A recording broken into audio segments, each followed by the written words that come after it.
Assessment year 2024-25 के लिए अगर आप अपना टैक्स कैलकुलेशन खुद से करना चाहते हैं और आप ये समझना चाहते हैं कि आपके लिए कौन सा टैक्स रिजीम बेनिफिशियल है, ओल्ड टैक्स रिजीम या फिर न्यू टैक्स रिजीम, तो इनकम टैक्स डिपार्टमेंट ने आपके लिए एक नया टूल बनाया है जहां पे आप टैक्स का कैलकुलेशन कर सकते हैं। जैसा कि आप स्क्रीन पर देख सकते हैं, मैंने यहाँ पे ये पेज ओपन किया हुआ है। इसका लिंक मैं आपको वीडियो के डिस्क्रिप्शन में दे दूंगा। ठीक है, यहाँ पे असेसमेंट ईयर आप चेंज नहीं कर सकते, 24-25 के लिए ही बनाया गया है।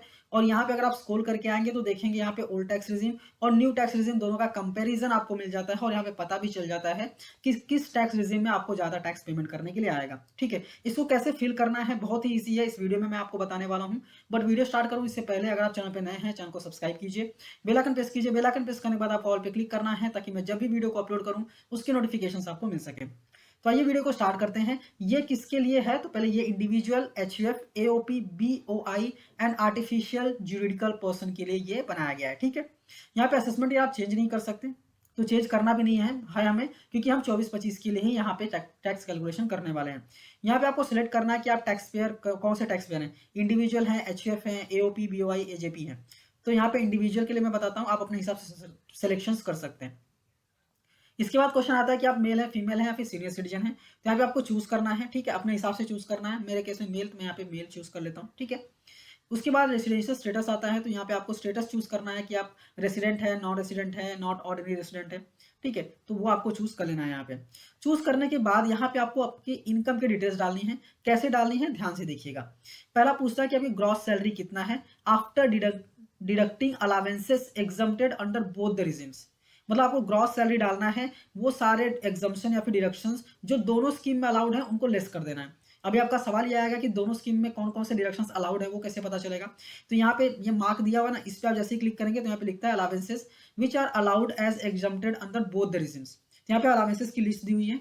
अगर ऐसा कोई अलावेंसेस है तो दोनों टैक्स रिजिम में अलाउड है, आपको वो अलावेंसेस लेस करना है। लेस करने के बाद आपकी सैलरी यहाँ पे डालनी है। एग्जाम्पल लेते हैं कि सारे जो अलावेंसेस अलाउड है उसको, अलावेंसेस को एग्जम्प्ट करने के बाद, लेस करने के बाद मेरा 10 लाख का सैलरी बनता है। ठीक है, यहाँ पे मैंने 10 लाख रुपए यहाँ पे डाल देता हूँ। इसके बाद नेक्स्ट अमाउंट आता है amount deductible exempt from gross salary except standard deduction. मतलब स्टैंडर्ड डिडक्शन को छोड़ के ऐसा कोई अमाउंट है जो एग्जम्प्ट है या फिर डिडक्टेबल है, which is not allowed under new scheme, जो कि न्यू स्कीम में अलाउड नहीं है। तो यहाँ पे कौन कौन से हैं, तो यहाँ पे कुछ एग्जाम्पल दिए हुए हैं, जैसे एचआरए हो गया, यहाँ पे 1 सेकंड, जैसे कि एचआरए हो गया। ठीक है, लीव ट्रैवल कंसेशन हो गया, एनी अदर अलावेंसेज हो गया, इंटरटेनमेंट अलावेंसेज हो गया। ये सारे अलावेंसेज जो हैं न्यू टैक्स रिजीम में अलाउड नहीं है। ठीक है, तो अगर आपके पास ऐसा कोई अलावेंसेज है तो आप यहाँ पे डाल सकते हैं। मोस्ट कॉमनली जो अलावेंसेज होते हैं वो एचआरए के अलावेंसेज होते हैं, एलडीए के अलावेंसेज होते हैं। तो मैं एग्जाम्पल लेता हूँ कि 1 लाख रुपीज का या फिर 1,50,000 रुपीज का मेरे पास अलावेंसेज होगा। ठीक है, तो यहाँ पे मुझे कंपेरिजन भी मिलने वाला है, इसलिए ओल्ड टैक्स रिजीम और न्यू टैक्स रिजीम दोनों का सेपरेट यहाँ पे क्वेश्चन पूछा जा रहा है। नेक्स्ट आता है कोई income from other than salary है क्या, स्पेशल रेट इनकम। तो इसको फिलहाल स्किप करने वाले हैं क्योंकि हमारे पास ऐसा कोई इनकम नहीं है।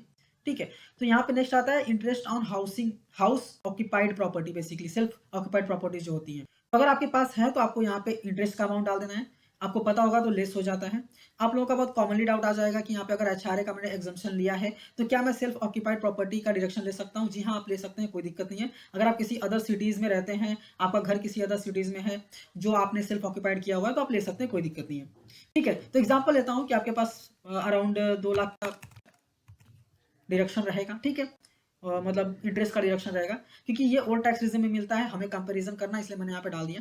आपके केस में नहीं है तो आप इसको हटा सकते हैं, कोई दिक्कत नहीं है। ठीक है, इसके बाद क्वेश्चन पूछा जाता है ये जो डिडक्शंस के सेक्शंस लिखे हुए हैं ना, ये दोनों में अलाउड है। न्यू टैक्स रिजिम में भी अलाउड है, ओल्ड टैक्स रिजिम में भी अलाउड है।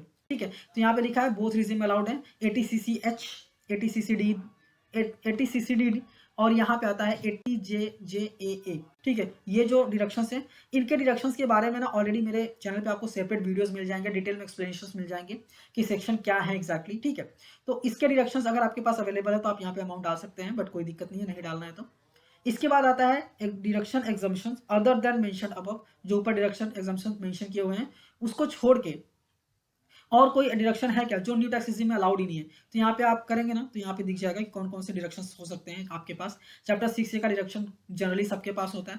अगर आपके पास हाउसिंग लोन है तो डेफिनेटली आपके पास प्रिंसिपल अमाउंट आप पे कर रहे होंगे, 1.5 लाख तक का, वो भी आप डिडक्शन ले लेते हैं। मैं यहाँ पे एग्जाम्पल लेता हूँ। ठीक है, तो अगर अगर यहाँ पे आप कैलकुलेशन करने जाएँगे, तो देखिए ओल्ड टैक्स रेज़िम में जितने भी डिडक्शंस हैं, सारे डिडक्शंस आपको मिल जा रहे हैं। न्यू टैक्स रेज़िम में बेनिफिटली आपको स्टैंडर्ड डिडक्शन मिलता है, जो कि यहाँ पे ले लिया है। इसके बाद और कोई भी डिडक्शन नहीं मिलता है। तो यहाँ पे कंपैरिज़न प्रॉपर्ली आ जाता है कि देखिए यहाँ पे कितना अमाउंट आ रहा है। जैसे कि ओल्ड टैक्स रेज़िम में देखें तो 4,50,000 हो जा रहा है, जिसकी वजह से कोई भी इनकम टैक्स यहाँ पे नहीं बन रहा है। मैं यहाँ पे क्या करता हूँ, थोड़ा-सा इसको कम कर देता हूँ।